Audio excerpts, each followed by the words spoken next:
Welcome to Real Girl Radio with DJ Ruth Queen in Atlanta, Georgia. How are you guys doing today?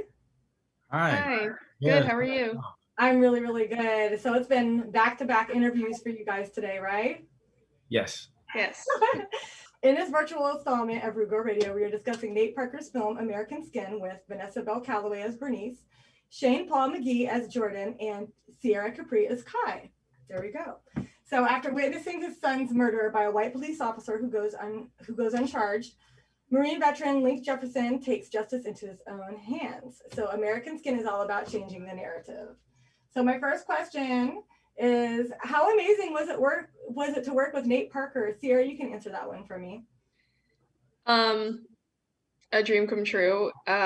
We all are huge fans of his. And he's such a visionary, and I've said before, but he truly understands the responsibility that we have as artists to to make to make projects and to be a part of things that inspire and hopefully shape the world and shape the outcome of the world. So yeah, it was an amazing project to be a part of, and he's just so humble and so genuine. He's just a really good, genuine guy. So I was already a fan of him before I made the movie, and then when I actually got to meet him and I got to see that he's way better than I could have even imagined, and I had the best time.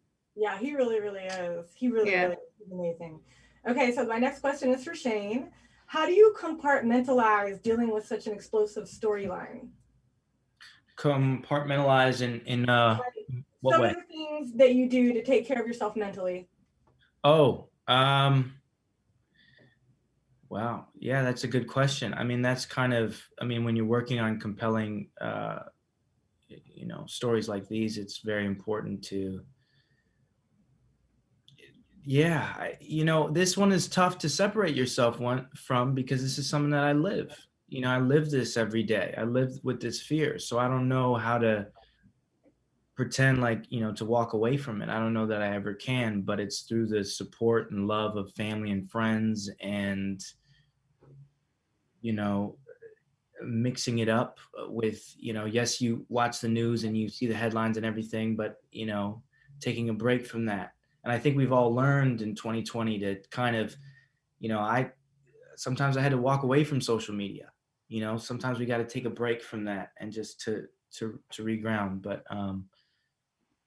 yeah, just being around my friends, my family, and maybe a little bit of journaling, and Oh, from that's good. boxing helps take out some stuff. So yeah. Mhm. Awesome, great answer. So, okay, this one is for Vanessa. After your supporting roles in American Skin, how crazy was it for you to witness the storming of the Capitol? Oh, well, one has nothing to do with the other to me, Yeah. but I think the storming of the Capitol, witnessing that, I can't say I can't say I was totally surprised. I mean, surprised that the brassness and the boldness was as big as it was. I Mhm. think I was more surprised that all the safety elements weren't put into place early, like they should have been on when Black Lives Matters or anything else. So to tie the two together for you, um, this movie I think is more powerful now than it would have been had it been released last year because of the series of events, Black Lives Matter, and now we have the storming of the Capitol with the at homegrown terrorists that we've experienced. So I think that it's even more powerful now because it only brings the whole attention to our differences and our different points of views and how people are treated different in this hand and different in that hand. People always said, "Oh my God, there would have been like black people all over the steps. They would have been killed." I said, "No, honey, that would have never happened because we would have got nowhere near the Capitol." As my Okay. friend said, they would have stopped us 2 blocks away Yes. because the moment that they knew that we were coming to town, just like we saw this summer, all the National Guards on the steps of the Mhm. Lincoln Monument, they would have been all over town. So that would have never, we would have never done that. There would never been that a massacre like people think because we would never got anywhere near it. So Mhm. this movie also just kind of highlights to me the differences in our country about how differently and unfairly things are done and how we're treated. So I hope that answered your question. Yeah, it does. That's why I wanted to bring up the juxtaposition, even though the stories have nothing to do with each other. I think that them and that happening, I think that it is going to make the movie just that much more impactful without giving away anything that happens in the movie. You know? So, okay. Okay, so Sierra, let's go with you. Did you have any like second thoughts about taking the role, or did you immediately know that you wanted to do it? Oh, I immediately knew. I didn't have any reservations or anything. Again, I was a huge fan of Nate and his work, and reading the script, it's the kind of work that I aspire to be a part of. It's why I do what I do. And it was one of the very few projects that I felt deeply connected to on a personal level, and I just wanted to be a part of change and hopefully to affect change. Awesome answer. So, okay, now Shane, for you, now this is a kind of a tough question, and I think it's a tough question that we're all talking about, and is the premise of the entire movie, and it goes off of some of the things that Nate Parker has been saying about the film. Is what are some of the ways that we can create dialogue between law enforcement communities and people of color in the arena of public discourse? Whoa. For a specific reason.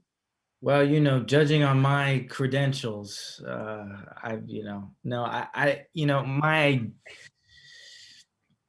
hoping it's through the movie.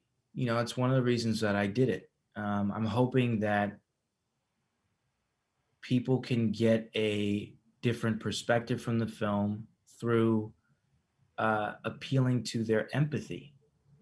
You know, through appealing to what happens. I mean, I think this movie has been. We haven't seen a movie like this. We haven't seen a dialogue like this in a film from both sides, law enforcement and from the Black and brown community side of, you know, of a law enforcement officer saying, I have kids too. And Link saying, well, I have got kids too. I mean, if people are more inclined to have a discussion after a movie if they see themselves reflected on the screen, if they see their opinion and their view reflected on the screen, and it's not just shut off and they don't feel left out. So hopefully this movie can bring both sides together so that we can talk. And it just starts with a conversation. Maybe, you know, I don't know, community outreach programs, you know. I don't know if I'm necessarily the best one to you know, get the steps, but hopefully it starts with an honest discourse. Okay, good answer. Now, Ms. Calloway, I am very excited to have you on the call, just so you know. I'm a big fan. Oh, well, thank you. I'm excited to be here.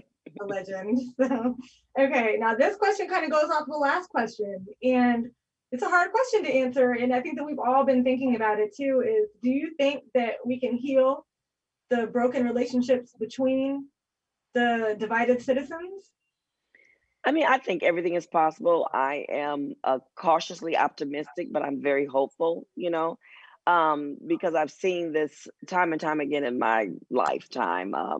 I was a little girl during the civil rights era, and I saw, you know, what we thought was going to be a change then. And somehow, unfortunately, we all fall back into our comfortable little safe lives where it doesn't involve other people's pain. And I'm hoping that's not the case right now, that with the series of events, when, you know, nothing is a mistake.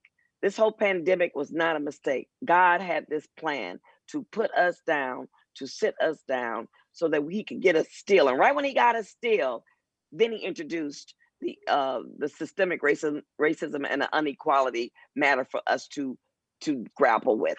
So none of that was a mistake. Now we got a little still again. Now he just shut us down again. Now what happened?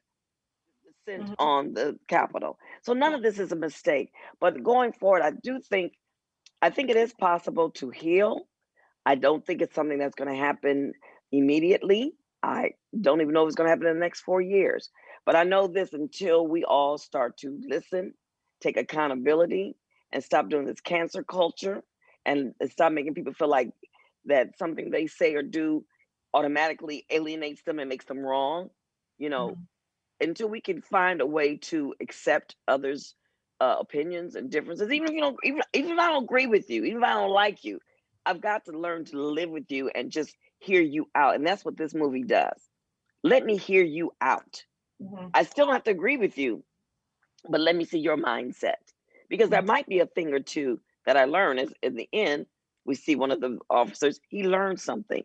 And that's Right. all you can ask for, is people to learn. Yeah. And that's how we move on. All right. Well, we don't have that much time, so I just wanted to thank you guys so much. You guys are all very, very amazing. I'm so blessed to be able to talk to you all today.